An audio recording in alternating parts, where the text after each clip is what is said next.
Thank you, Mr Deputy Speaker.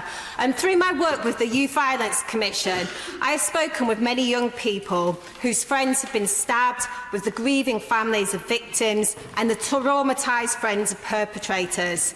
And if you trace the lives lost to violence or to long prison sentences back to childhood, you will hear familiar stories. Domestic abuse, neglect, childhood trauma, school exclusions. So let's take a child, and I'll call him Jack. Jack's father is unpredictable, often violent. His mother self-medicates to cope. She has few friends in the area where they live. She does not know her neighbours, and she is financially dependent on Jack's father.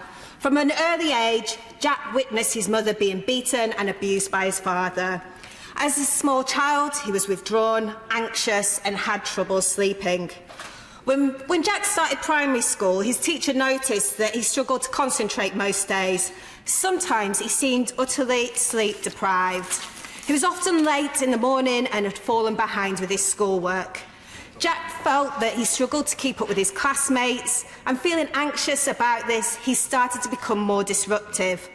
By the time he starts secondary school, things have gotten worse. The police have been called to the house on several occasions, and Jack has been referred to social services. At 13-year-old, things have become so bad at home that the courts grant a court order and Jack is taken into care. He's placed with a foster family, which costs the council approximately £27,000 a year. Now, Jack struggles at school. He finds it hard to concentrate and is behind his classmates, so increasingly he skips school, and when he's there he has a reputation of being disruptive and aggressive. This behaviour has led him to be suspended on numerous occasions until, at the age of 14, he is permanently excluded from school and is sent to a pupil referral unit, which costs an average of £17,000 per pupil per year. Shortly afterwards, Jack assaults a boy who ends up in hospital with various injuries. He's now known to the police and has received a warning. The cost in response to a single crime like this is approximately £2,500 to the police and the criminal justice system. The immediate cost of health services for the victim is nearly £900. Jack is then referred to a youth offending team, costing about £1,500.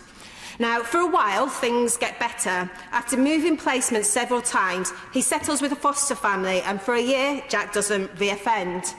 But shortly after turning 16, he goes to a party and a heated argument quickly descends into a fight. Jack struggles with how to handle his emotions, and he stabs another boy.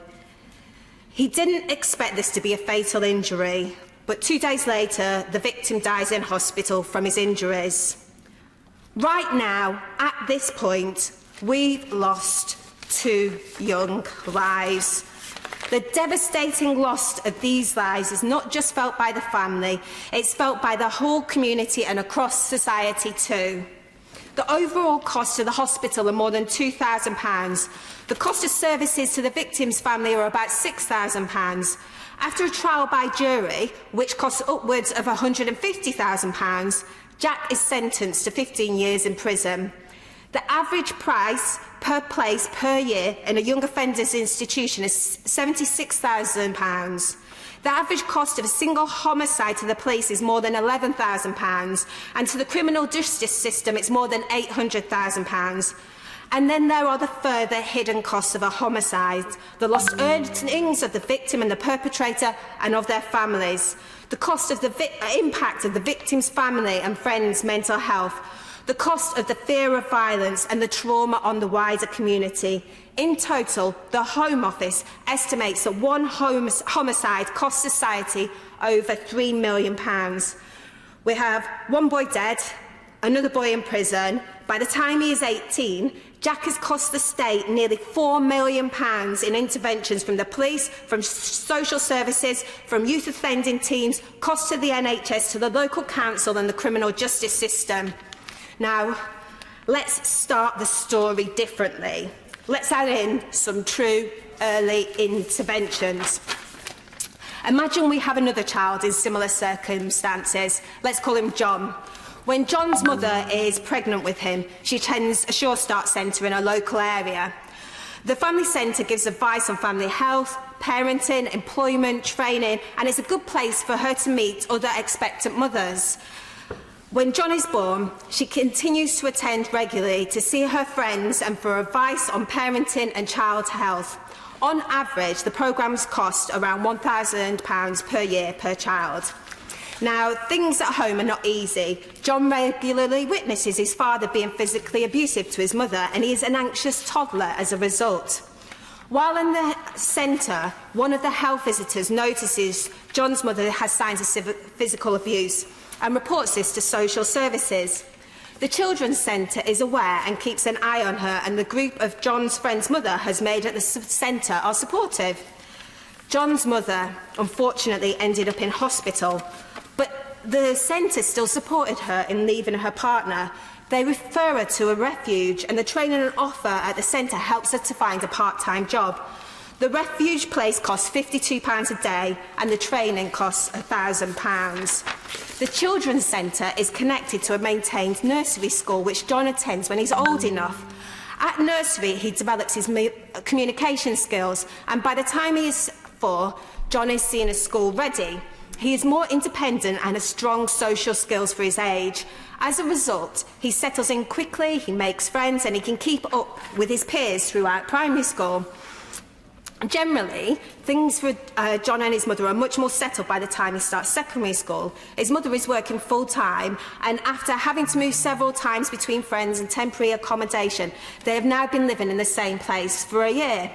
The secondary school John attends has a school nurse and strong mental health support, meaning the teachers have time to work and support all children. The school has a zero exclusions policy as a result. Now, a school nurse will cost the school around £40,000 per year. John's mother works late. So after school, John attends the youth centre down the road with his friends. As he gets older, the youth centre is also able to provide him with skills, training and advice on work experience. And the school has a dedicated police officer attached to it, who John and his friends occasionally play football with at lunch and confide in if they're concerned about something.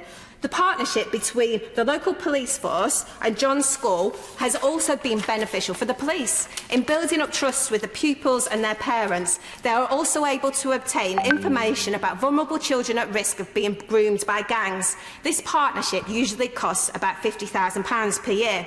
Now, John still suffers with anxiety and occasionally has problems controlling his temper, but the school has the resources to support John internally, and he receives mental health support for managing his temper. When he reaches the end of Year 11, John leaves school with 5 good GCSEs. He has a part-time job and he's got into a local college to study business studies. He's also become a peer mentor via his youth centre and supports other young people.